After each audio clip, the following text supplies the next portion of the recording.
Maussan Television, Gug Television. In this episode, we travel through the Amazon following the trail of the ancient myth of the PELACARAS, face peelers, alleged evil beings who traffic human organs and who have recently resurfaced, disrupting the life of a peaceful tribe. The tribe sought help as they were being attacked by men in armored suits with flying tech. The Peruvian authorities left without investigating and closed the case. We were the only ones to document the facts and found an enigma that breaks the boundary between myth, fiction, and reality. This and more in this edition of Another World.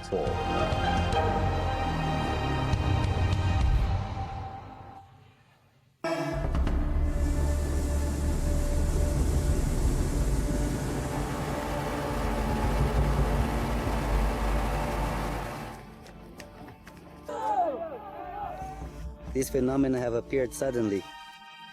We don't know what they are. Who are they? And what do they want? Here are the troublemakers. We are afraid. This case has been compared to the issue of the epistacos, the face peelers that no longer exist. They come here to kill us. But this case, well, it's not a different case, is it? They are big. About black armor, people in black, and masks. And the color of their eyes here was green. They grab, they press some buttons, and they rise up. Here there was a button, and at the moment he pressed it, he rose up into the air. That he took off like some kind of turbines. And until now, we haven't known who they are. There had been about 6 lights until now. I shot because we saw the lights. We see lights like that in space. We used to see lights that... They cross, they go over there, they go over here. And several lights. The whole village comes. Around here, there is no illegal mining. The prosecutor never came. To this day, no one. No one likes game. These natives whom not even the government supports. Thank God that you have come to report this news. In August 2023, a desperate tribal leader decided to navigate 15 hours to seek help in the capital of the Laredo region. But his complaint sounded as implausible as it was surprising. So, they are aliens. These gentlemen are dressed in armor like the Green Goblin, looked exactly like from the movie Spider-Man. These gentlemen were shot twice, fall and rise and disappear. How do they wear their uniform? A uniform like this is a complete mask like the Green Goblin, but the color is silver. They wear it on their shoes like this. Like a round shape with a saucer that rises from there. It's about 1 meter tall. It moves, has some red lights on the back, and its head is long. The mask is quite long, and the eye visor is a yellowish color that provides good visibility. That's how it is. With that, they see you well and take off. They are experts at escaping, sir. Authority, we want support from you and for you to come as soon as possible. The mere mention of a comic book character and the word alien thrilled the media outlets. They claim to be terrified, saying they are victims of mysterious attacks that could be cases of unidentified flying objects. Suddenly, an unknown native community of 60 families appeared on the map and became a trend on social media. Media pressure ultimately forced both the police and Navy to travel to that remote, lost point deep in the Amazon rainforest. The community of San Antonio de Pintuyacu for 1 day only. Police and military took some notes, listened to testimonies, and the next day they left. The police arrived at the scene and conducted their investigation, but ultimately the case was left at nothing, with no further action taken. We have reported our issues to the competent authorities, and they have not paid attention to us, so we have been taken as liars. At a certain point, it is understandable. The police look for physical evidence, a footprint, a weapon, a criminal, or a victim. And the only person attacked was a teenage girl who, according to her account, suffered an attempted kidnapping by one of the strange beings. We'll listen to her harrowing testimony further ahead. But returning to the role of the police, perhaps they should have coordinated better with these families and left a group of officers to keep watch for a few days. That's not what happened. What most surprised and outraged the community was the solution given by the authorities from their comfortable offices in the capital, without any investigation. They weren't Martians, they were illegal miners. Case closed. Well, the prosecutor's office investigated and concluded that the supposed extraterrestrials who were abducting small villagers were nothing more than illegal miners trying to intimidate the locals. The mainstream media did the same thing. What they were told saved them a long trip. They didn't cross-check information, didn't corroborate, didn't go to the source. In short, mediocre journalism. We deny and refute that version because at no time did the prosecutor or a specialized team come to determine whether it is or isn't illegal mining. A prosecutor never came? Never ever to this day. In fact, we wanted some authority to come. It is widely known that the police are pleased with the situation, but that information is completely false. The miners are scaring us with their actions. They have to come back. He never came to our town. Only the police came to take notes and then left. Around here, there is no illegal mining. I mean, we're talking about the Nanay where there is mining. Illegal? How close? Far and far, far. Never in the history of our existence during the 115 years this community has existed have we experienced this type of fear. In countries like Peru and Bolivia, the PELACARAS, face peelers, are part of an ancient myth where evil beings kidnap people to remove the skin from their faces and extract their organs. During colonization, indigenous people feared that the Spanish would use them for experiments or sacrifices. The myth feeds on the fear of the foreign unknown. Yet for some natives, this has nothing to do with PELACARAS. We've been told since the 1950s that we've never discovered any evidence of a foreigner removing organs or peeling faces. There's no financial incentive involved. This particular case is not different from what we've seen before, right? The pattern seems to remain the same. This case has several elements in the complaint that justified the expedition. Attacks by PELACARAS, the physical presence of beings, the use of suits and helmets, personal flight devices, and the apparent presence of luminous objects. This is how the villagers described their strangers. What clothes did they have? They were dressed, all in black, wearing black masks over their faces. Their outfits were completely dark from head to toe. They had clothes that looked like some shiny things, almost like armor. They tell me that even though his face couldn't be recognized, I only managed to see the general outline and shape of it in the darkness. They have like a turbine here on the back, like a backpack. They were some big people. They grab hold, press some buttons, and suddenly they rise up. It's enough for them to lift off, leaving something behind like a gas.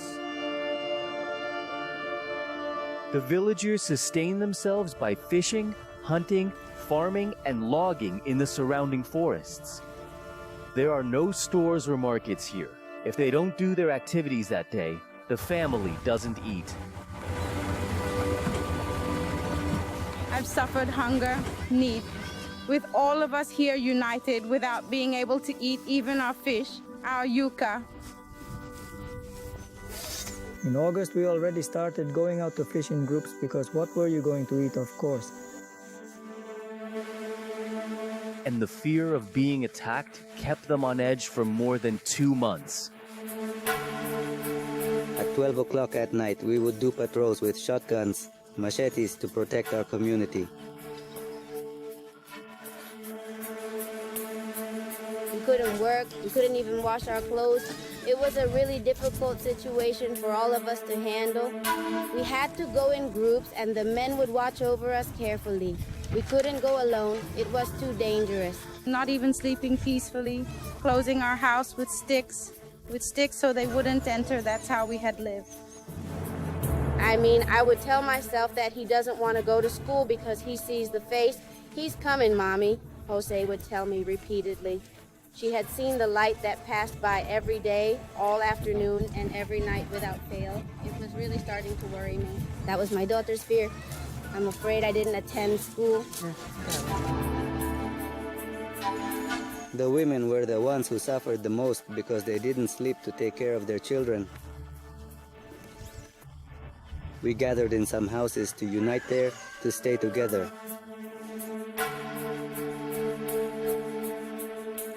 Here are the troublemakers.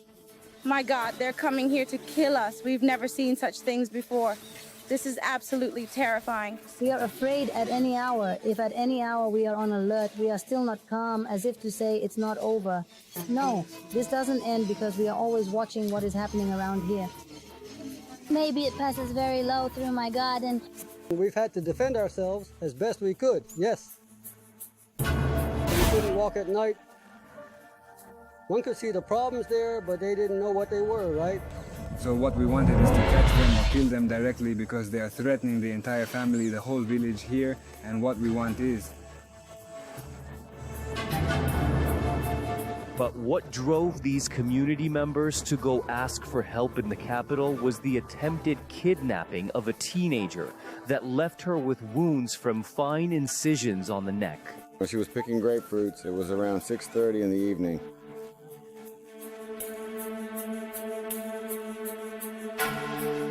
When she started screaming, her brother from here came out and her other sister came over. As a minor, her identity is protected by Peruvian law. He only had something like a vest. So everything was tough like this, and he had a mask here, and the area around his eyes was green. And they were taking me away. As they were doing so, they grabbed me. I couldn't do anything because one of them was squeezing my hand and the other was covering my mouth. They applied a paste-like substance on her face, took a small syringe, and gently inserted it through her nasal passage. He puts me on this side here and I immediately felt it burning right here. It was quite uncomfortable. Then he pulls again with what looks like a syringe and does the same to the other side. After he has done both sides, he mixes some on his hand and he spreads it all over my face, but only here. The excess paste that remained, he put in his hand. He then spreads all over her face, his partner telling him not to apply too much product because they don't want to ruin the skin on her face. My face felt swollen. I couldn't feel it.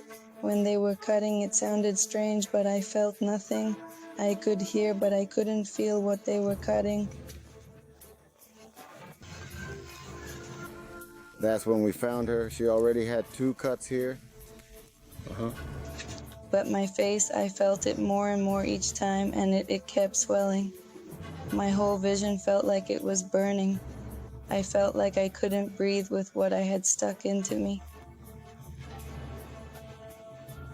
When I pushed like this, it was a simple mask. It lifted. I tried to pull my hand out again. I made another attempt to pull out, and when the mask was about to lift, that's when he let go, removing his hand from my mouth. He let go of my mouth to lower his mask, and that's when I started to scream, asking for help. And when they heard the scream, all the people surrounded her. They surrounded him and the gringo wouldn't let him go. Why do they call him gringo? Because he did not speak Spanish.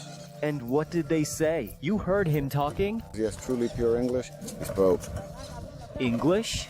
Yes, we didn't. I haven't heard it. We couldn't understand him. We got to listen to the sound of. Yes, he spoke, and the other was Peruvian and spoke normally. The taller individual spoke with an accent, spoke like a gringo with a distinctive foreign accent.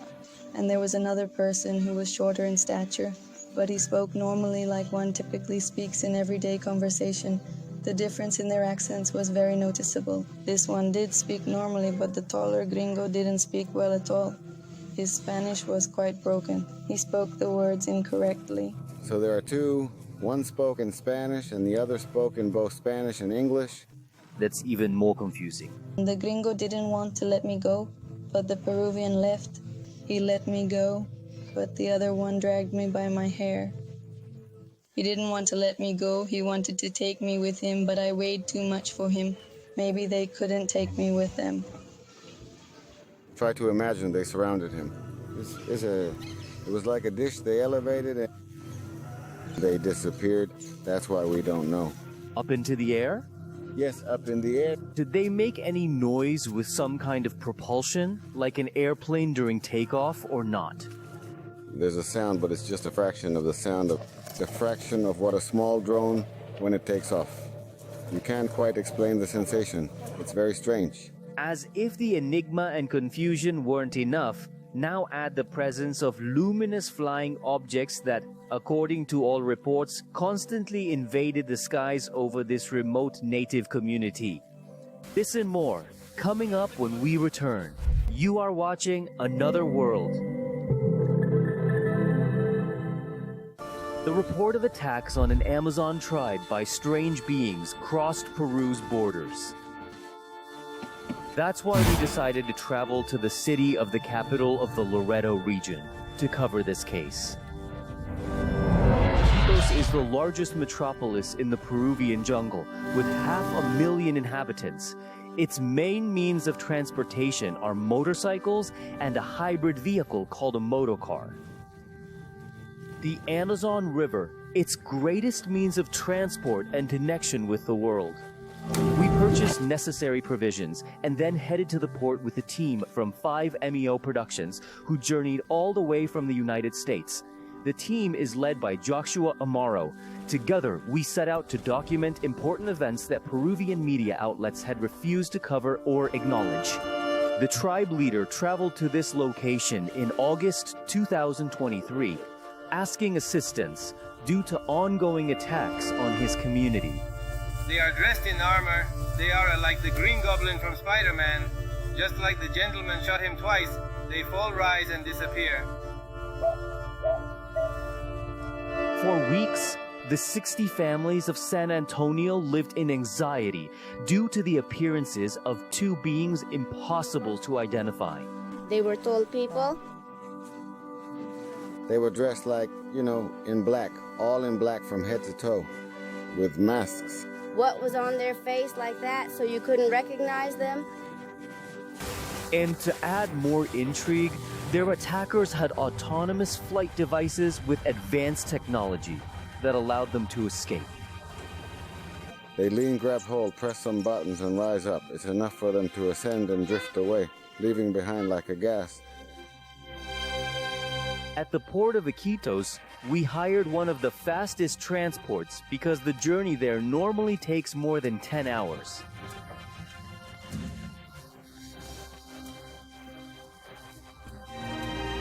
Without lodging or point of contact at the village, we went on an adventure. We traversed one of the regions with the greatest biodiversity on the planet. Located here is the Pacaya Samiria, the largest natural reserve in Peru. This sanctuary is home to an incredible 527 species of birds, 102 different varieties of mammals, 69 distinct types of reptiles, 58 species of amphibians, and 1,025 species of wild plants. After a few hours, we spotted activity on the beach. We were approaching the community of San Antonio de Pintuyaco, epicenter of one of the strangest and most confusing events in recent history. It was uncertain how we would be received. We knew almost nothing about the Iquitu. Besides, for the tribe, even Latinos could qualify as gringos, so we decided to proceed with caution. We started to move forward with the camera on just in case something happens. However, we found apparent calm and normality. They received us and immediately took us to an area known as the Tambo. Despite the lack of water, electricity, and basic services, for 2 years, the Tambo has given them some light with solar charging and satellite internet. Their only connection with the rest of the world. The villagers were outraged by the Peruvian prosecutor's office's explanation. They found out through their mobile phones, seeing what the main media outlets spread without any verification. A vulgar copy and paste. They weren't from another world. Certainly not characters from superhero movies or comics. The so-called PELACARAS. Los llamados PELACARAS. It was nothing more than illegal miners who were trying to intimidate them with drones. According to the prosecutor's office and the mainstream press, they were drones. We wanted the villagers to see one in operation to confirm or rule out that possibility. Can you tell us if it is the same as what you witnessed here? For us, it's very different because it has more intermittent lights, you could say, and several lights. And several, meaning multiple flying, not just one. Yes, several intersect. Would you say it's the same as what they see at night? No, it doesn't compare because they are bigger lights and higher up. We realized we were facing another confusing element of this story. It wasn't just about the incursion of strange beings in suits.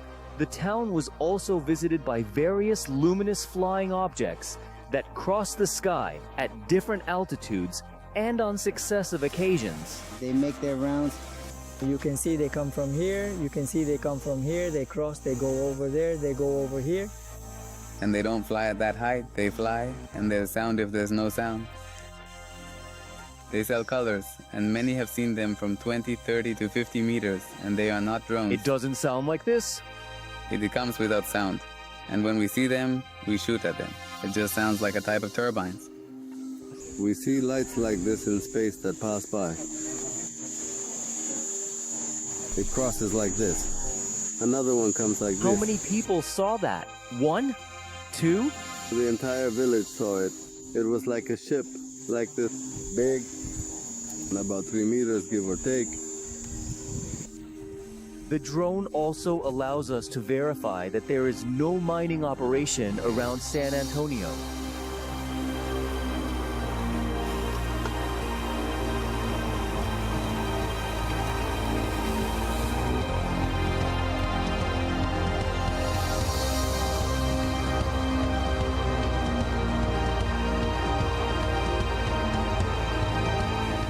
So the prosecutor's office used the reality of another area to close this case and lied to the public. But this case is not a different case. Yes, you are right. Starting with what can be seen in the sky and because of their presence, the presence in the community. We refute their version because at no time did the prosecutor or a specialized team come to determine whether they are illegal miners or not. A prosecutor never came? Never to this day. In fact, we want the authorities to come. The topic of pistacos or PELACARAS is considered a myth, and with that they already covered everything, which is why they didn't offer us any help.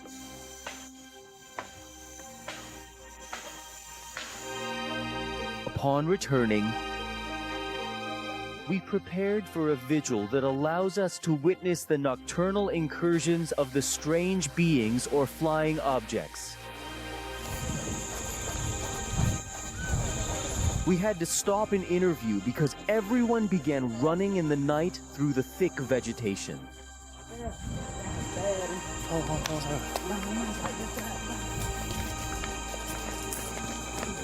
You are watching Another World.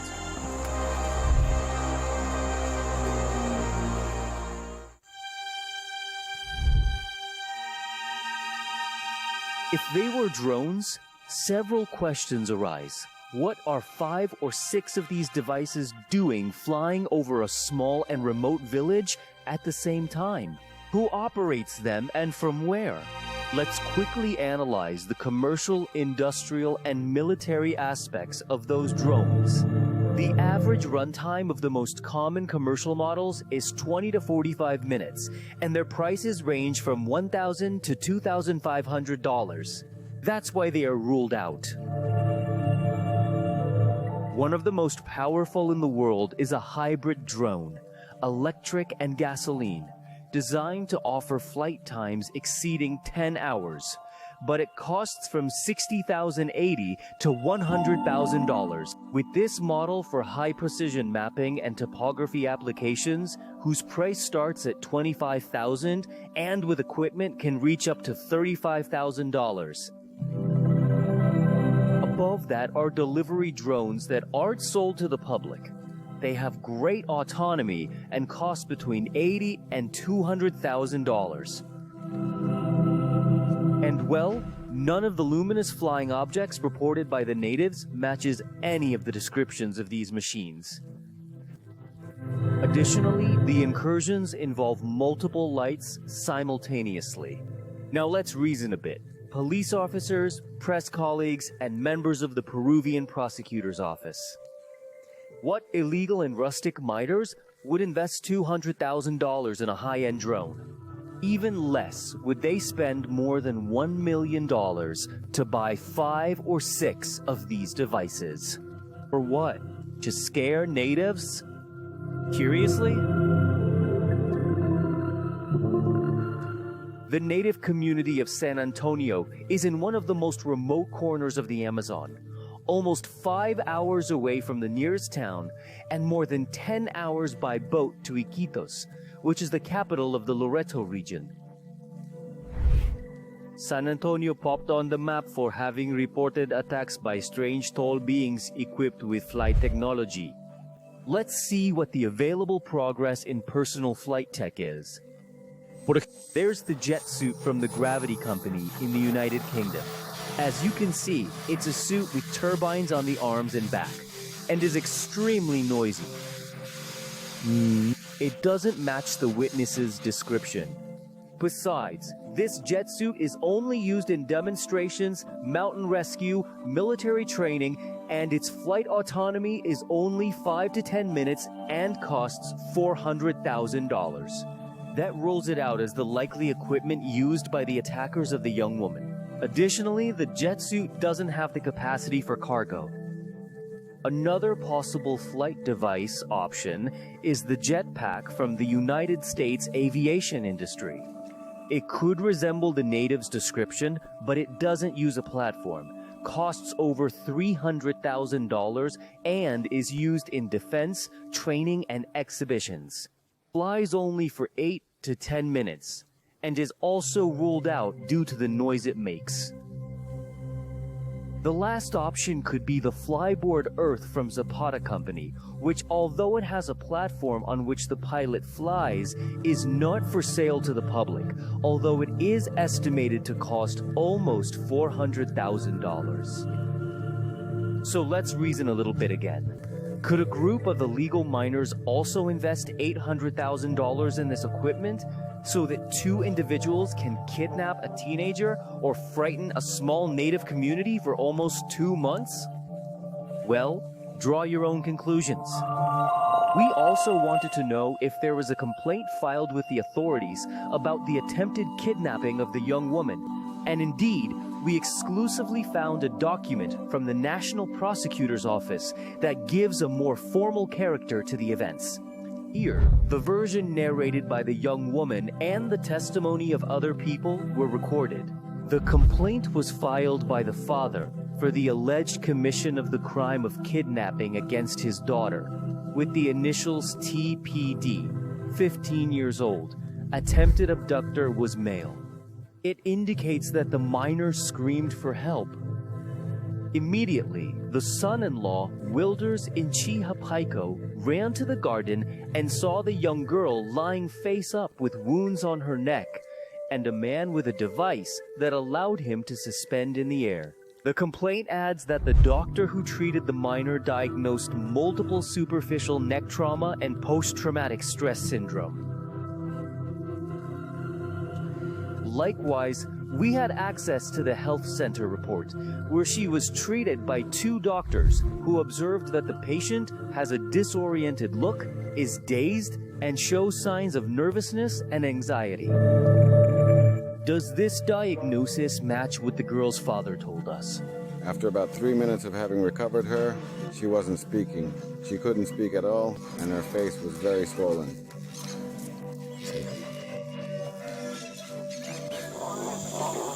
Well, the evening was about to fall, and the sound of the jungle was becoming more intense. You are watching Another World.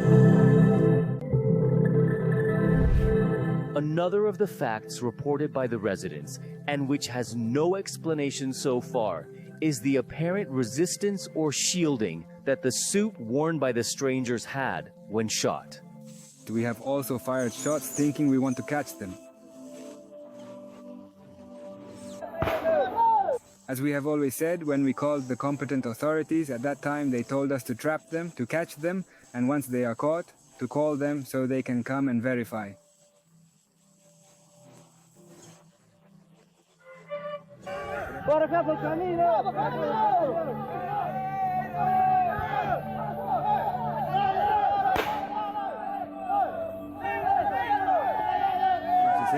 Indeed, we have actually fired at them, yes, but...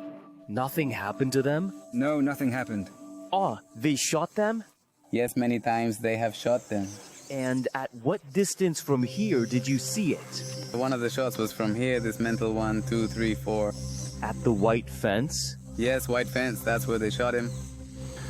That's what, 25 meters? 20, 25 meters. Inside of? We shot at them without much success. None have been shot down. I believe that not even science fiction movies, they provided such armor to withstand the 16-gauge cartridges, incorporating larger bullets sufficient to destroy a person. But we began to hear a disturbance in the town. We heard many people shouting.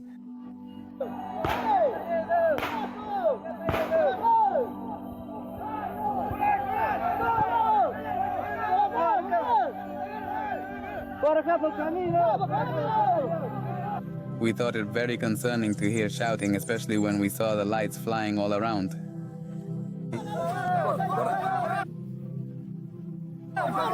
It jumped from over there, came over here and fell, more or less over there in the patch of red earth. We went there with a group of armed people, and we didn't find anything.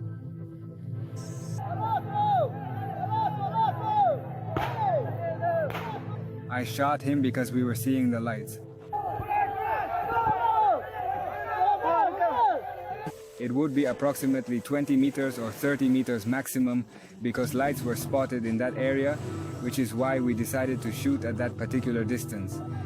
On one occasion, they say that one of the subjects did seem to be affected by one of the shots. It fell in the yellow zone only once.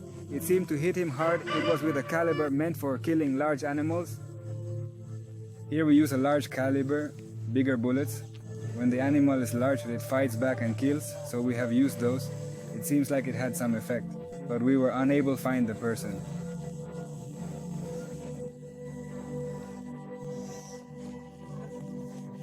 After that occasion, he was not seen again, a community leader told us, while we were preparing another interview. Suddenly, screams were heard, and everyone started running.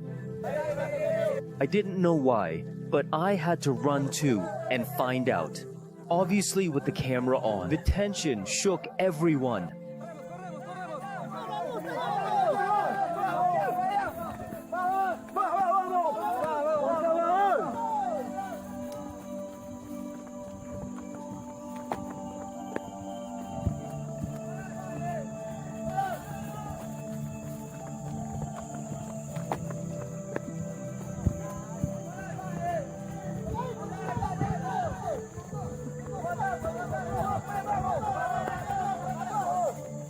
Apparently, it was a false alarm, but it served to record a bit of the tense atmosphere that had been maintained for 2 months in San Antonio. After the tension, we thought it important to fulfill our offer, and we held a vigil in case something happens. It was 8 long and dark hours in the middle of the Amazon, many kilometers away from any other group.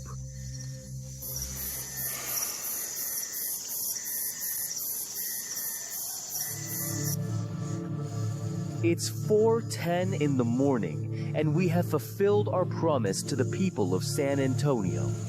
There hasn't been much movement. However, it was necessary to make some verifications.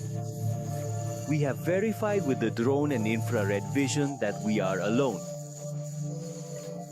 From San Antonio, there is nothing else within a 3-hour radius.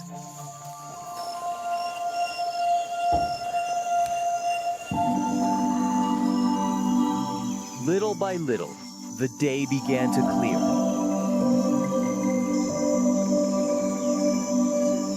There were no new developments to report. The entire community was summoned to speak with us before departing for the day.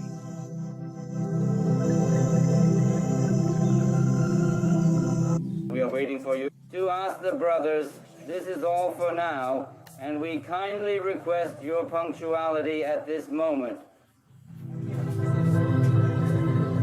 Please have all the neighbors from the entire board and from the 8th part of the community's edge come, please. We beg for your punctuality. Sincerely, the community chief. It was here where the collective catharsis occurred. It was here where we could realize that in this native community, something real and inexplicable truly happened. This phenomena has manifested itself from moment to moment, and until now we haven't known who they are. The truth is that until now we don't know what they are, who they are, and what they want. We saw some strange lights that appeared to come from a location to the east behind the mountain, and then boom, they suddenly fell somewhere behind Puebla. It was quite a sight to witness. There were several lights. They aren't flying alone, they fly in groups. Two would come together and then they'd separate. They go on their tours and some of them simply disappear as if they vanish there without a trace. Ah, they turn off. If it turns off, the drone lights. They turn off. And if it's not a drone, what do you think it is? Uncrewed craft, maybe from another dimension. It has nothing to do with illegal miners. I haven't encountered any evidence suggesting such a connection exists. So a kind of probe or drone, but not piloted by a person. Of course, you could say yes, since many have already seen them, and we haven't figured out what or who they are, right? We know others. For example, one is flying, and they don't usually fly at that altitude. They fly, they come at 2,000 meters, and there's no sound, just colors. Many have seen them at 20, 30, or 50 meters, and they are not drones. They don't make sound like this. They don't come with sound, very silent, and when we see it, we shoot at it. It just sounds like a type of turbines. Because drones are always controlled from somewhere, they take off from one place and return to that same place, right? They can't just fall anywhere, right? So no. At some point, they turn off and disappear. All of a sudden, I see a big light falling from the sky like that. It was quite a sight to behold. And these lights, they appear every day? Practically every day. Sometimes there are nights when they don't come out, but normally they come out almost every day. And sometimes they're parked there. They are there for a while. One light, another. Look. One or two people have seen it. The entire town has seen it. And the lights? The lights so far, not every night, but there are nights. And for example, 4 nights ago, people almost started doing the same thing. Why? Because they started running. The lady looks again and sees them as if they were at low altitude. But no, it was at high altitude. There were about 6 that crossed through here. At the same time? So not just 1 drone or 2, but rather 6? That's too strange, isn't it? Not that strange for many. Well, no, but for a place as calm as this. Now we are in a forgotten town. We are a native town, but not even the government supports us. Here we are facing it, my God. Here they come to kill us all. We can see them approaching now. Thank God that you have come. We couldn't work, we couldn't even wash our clothes properly. We had to go everywhere in groups, and the men would watch over us like that all the time. It was really difficult. People were torn inside because they couldn't search for food. due to the condition imposed on us by the phenomena observed in the sky. And those 2 months, while you don't get your wood, you don't go fishing because you can't. It's not because there isn't any or you don't want to, but you couldn't because of fear. Because of fear, they didn't enter their farms. They didn't go out fishing back then, but in August, we have already started going out fishing in groups because the weather is perfect for it. What were we going to eat? Up until this point, we haven't been involved in the land because things are constantly happening and evolving. It's been a dynamic situation. It was constantly happening. We don't live in peace. I needed to, I wanted to, but even my wife, my children told me that don't go, it's dangerous. Why risk going out? So what you have seen has moved you, has shocked you. It's not a lie, as the public ministry, the prosecutor's office have tried to say. The prosecutor, no, never came, but still he gave a decree. But nevertheless, to issue a statement, it's all false. According to what is known, the police have given false information, saying the miners are terrorizing us. Yes, from the moment that happened to me until now, I'm not well. I want to heal from all that because I don't feel that I'm well. I want to finish my studies, my 5th year of junior high school, and continue studying the career I want to pursue. Anthropology. Can we agree that the attackers were not extraterrestrials? Neither were they illegal miners, and the police and the prosecutor's office lied to the public in complicity with all the lazy media outlets. Well, almost all.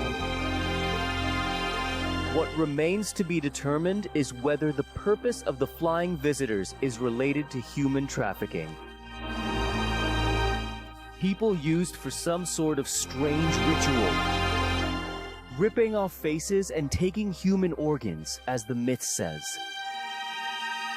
It is known that the extraction and transplantation of organs requires demanding conditions, studies, and medical tests.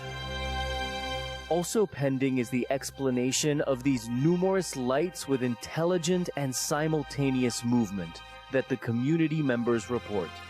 At least I can assure you that it's almost impossible that they are commercial drones. But their visit over this remote Amazonian village will remain an enigma. I believe what these people have seen is real, even if we don't have all the answers.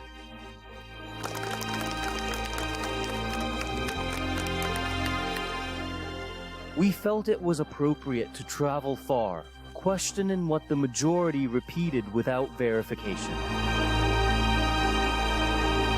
Our mission was to give these people a voice and hopefully find some answers. We don't have all of them, but at least another world has the journalistic integrity to evaluate what happened. Join our next incursion into unexplored places and the mysteries that surround them.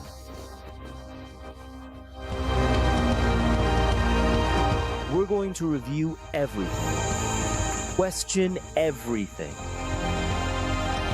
with a judicious approach supported by experts in various disciplines and the backing of technology. This was another world.